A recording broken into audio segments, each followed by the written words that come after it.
Um colega advogado que acompanha aqui o projeto Previdente me pediu a relação de documentos que eu utilizo na advocacia previdenciária para comprovar a atividade rural.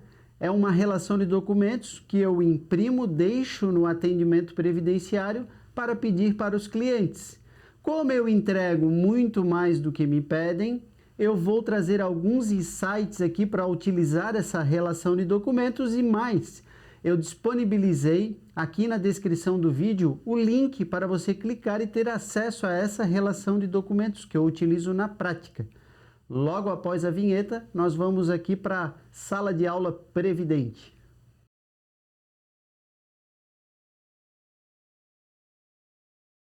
Vejam o seguinte, essa é a relação de documentos que eu utilizo impressa lá no meu lado, no atendimento previdenciário, para interagir com os clientes, se tratando de comprovação da atividade rural. O que eu saliento para você utilizar na sua prática? Primeiramente, que já estará escrito aí na lista que você pode baixar, é o entendimento jurisprudencial sobre essa relação de documentos, provas que tem no artigo 106 da Lei 8.213. Saliento que ela não é taxativa, segundo o entendimento do STJ, né? Eu posso utilizar de outros meios para provar a atividade rural e que ela também pode ser documentos de terceiros do grupo familiar, documentos do pai para comprovar a atividade rural do filho, é possível, o STJ entende isso. Claro que o STJ também salienta que os documentos eles têm que ser contemporâneos à época dos fatos que se pretende provar. Isso é muito importante salientar. Num primeiro momento, eu trago aqui a relação de documentos que estão lá expressos no artigo 106 da Lei 8.213. Isso aqui está expresso na lei. Só com a ressalva que antigamente, antes nós pedíamos aquela declaração do sindicato rural. Aquilo ali foi revogado, salvo engano, é o inciso 3 do artigo 106. Por que eles revogaram aquele dispositivo em que o trabalhador rural ia lá no sindicato rural, a trabalhadora, e pediam uma declaração do sindicato dizendo que ele estava trabalhando no meio rural? Porque, por dois motivos principais, né? Que infelizmente muitos sindicatos cobravam por aquela declaração e daí eles acabavam não sendo muito criteriosos para declarar que a pessoa trabalhou no meio rural, né? Então, causavam um problema e às vezes até muitas fraudes. Então, isso foi eliminado. Claro que, se o documento é pretérito no período em que vigia a lei, eu acho que vale utilizar, tá? Essa é a primeira ressalva. A segunda é que nesta lista eu trago também, eu utilizo na prática a relação de documentos e provas que já foram aceitas por súmula ou decisões judiciais. Isso é importante na interação com o cliente. Por exemplo, certidão de casamento, né? Já está previsto aqui, ó, do outro documento idôneo que evidencia a condição de trabalhador rural do cônjuge, né? Constitui início de prova razoável, prova material. E daí tem outros documentos em que você vai observar que eu cito aqui do lado os julgados. Isso aqui, inclusive, eu extraí exatamente o texto da obra do professor Daniel Machado Rocha. Daniel Rocha Machado, né? É uma obra que ele comenta a lei de benefícios. Eu extraí da obra e inseri aqui. E um terceiro conjunto de documentos são documentos que nós já utilizamos na prática previdenciária e que tivemos sucesso no âmbito judicial, que são esses documentos aqui que podem ser pedidos para os clientes. Claro que eu não vou ficar aqui lendo os documentos, né? Isso aqui você terá acesso. Em matéria de sugestão agora prática para a advocacia, o que eu sugiro para você?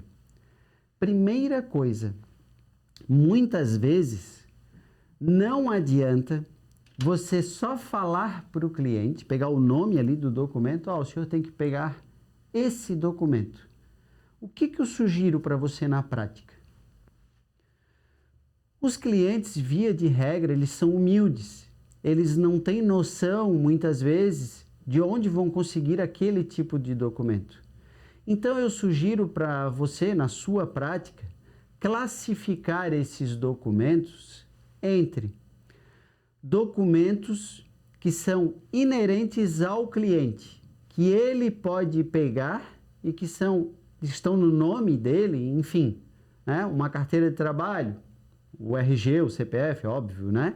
Certidão de nascimento, um documento lá da escola, né? Que ele estudou, mas daí já é um documento que vai ser emitido por terceiro, daí é interessante ajudá-lo, tá? Então, classifica documentos que são inerentes ao cliente.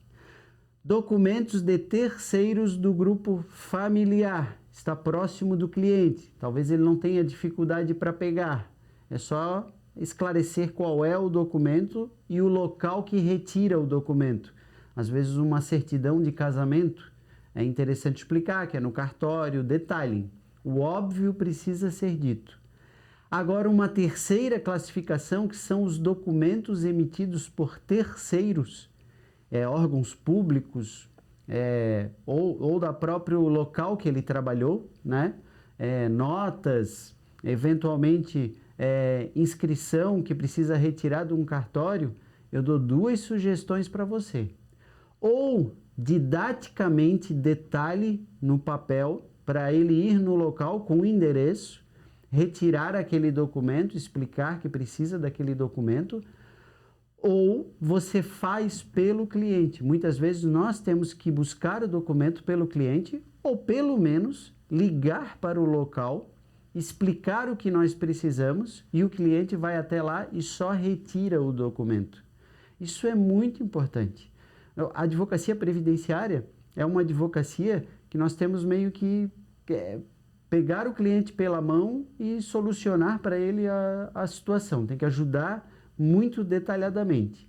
E claro, você não vai entregar essa lista para o cliente, jamais. Você precisa conversar com o cliente para analisar que tipo de prova ele pode conseguir. Separadamente, você faz um copy-cola ali, né? Vai copiar os documentos que ele pode buscar, cola em outro arquivo, faz uma nota explicativa embaixo, com o endereço, eventualmente, do local que ele precisa retirar esse documento, imprime e entrega para o cliente. Tem que ser muito didático com esses clientes, para não frustrar a comprovação, né? Ou no INSS ou na Justiça. Uma outra sugestão, um outro detalhe. Se você começar esse processo administrativo no INSS para requerer o reconhecimento de uma atividade rural, né, num determinado período, tem que ter esmero para juntar o máximo de prova, fazer uma boa instrução processual administrativa. Isso é muito importante. Por quê? Porque se você não conseguir provar no âmbito administrativo, o processo já vai bem instruído para a justiça e você não corre um risco grande de juntar documentos novos, não que não possa, mas começar a apresentar vários documentos que já tinha acesso antes, poderia juntar no processo administrativo e deixa para juntar lá na justiça, na hora que ingressa com a ação. Isso é prejuízo, porque muito provavelmente o juiz ou a juíza vai falar o quê? Olha, você não deu oportunidade para o INSS se manifestar sobre esse documento. Então, você não tem interesse de vir buscar a prestação da tutela jurisdicional e extingue a ação. Então, esse é um risco que você não deve correr. E, claro, é interessante, isso aqui que eu estou falando, não estou esgotando o assunto provas, né? É interessante você ler as súmulas que são inerentes às provas do período da atividade rural. Por exemplo, isso tem que ter em mente para o atendimento, é muito importante. Deixa eu ver se eu lembro de cabeça. Súmula, dê uma olhada, 46 e 41 da TNU. você vai ler a súmula e mentalizar assim, ó. Opa, está sumulado no sentido de que se algum membro da família trabalha no meio urbano, isso não afasta a possibilidade de comprovação ali do meu cliente da atividade rural. Joia, entendimento sumulado. Ótimo. A súmula também fala em documentos de terceiros. Ótimo, eu já tenho que ficar atento na hora do atendimento previdenciário. A súmula também fala em atividade do meu cliente, que está ali na minha frente no atendimento previdenciário, intercaladas. Que se ele tiver atividades intercaladas entre período rural e urbano, isso não quer dizer automaticamente que eu não posso comprovar a atividade rural, porque daí tem que ser visto isso, segundo a súmula, em termos práticos, no processo, né? Por exemplo, tem entre safras, salvo engano, acho que é o fumo, que tem um período que trabalha no meio rural, eles se deslocam, vão trabalhar no meio urbano, depois voltam para o meio rural. Isso tem possibilidade de comprovar a atividade rural nesses casos também. Estou dando exemplos assim mais de forma simples, né? Só para ilustrar, para a mente trabalhar nesse sentido. Então é isso. São essas as dicas, os insights, relembrando que eu disponibilizei uma lista aqui na descrição do vídeo, né, com o link. É só clicar no link, acessa o arquivo, baixa o arquivo.